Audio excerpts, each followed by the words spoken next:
And there is news from the Pentagon tonight. 3 top ISIS leaders killed in Iraq.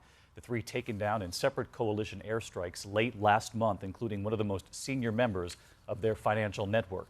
And here at home tonight, the FBI arresting a terror suspect in Minnesota. The 20-year-old Somali American accused of supporting ISIS in Syria and Iraq. He allegedly tried to help 9 men leave the U.S. and join the terror group.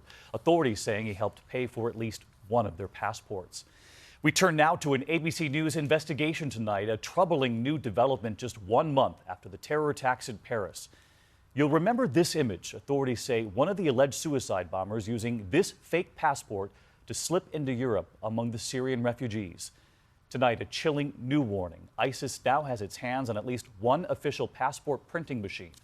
ABC's chief investigative correspondent Brian Ross on the concern those fake passports could be used here.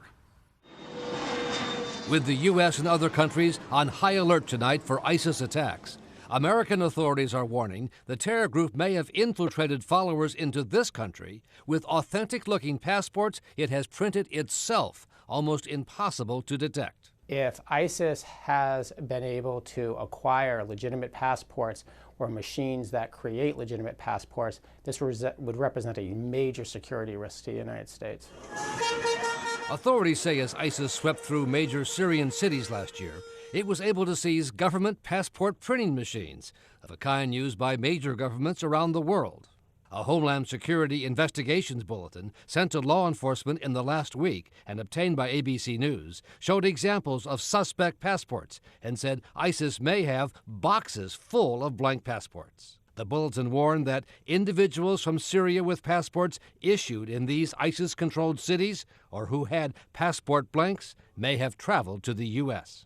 The director of the FBI first revealed the problem publicly on Wednesday. The intelligence community is concerned that they have the capability to manufacture fraudulent passports, which is a concern in any setting. Several of the fraudulent passports have already been discovered in Europe, most notably in the Paris attacks, when authorities said one of the suicide bombers used this forged Syrian passport to come to Europe as a refugee. And Brian with us now. This is very concerning, a printing machine. And what about the concern that they could use these fake passports to come here? Well, David, that's a very serious concern tonight. Someone traveling on a Syrian passport would still need to get a U.S. visa to come here. But now officials are going back through immigration records to see if anyone made it into this country with one of those Syrian counterfeit passports, David. Brian Ross on the trail again tonight. Brian, thank you.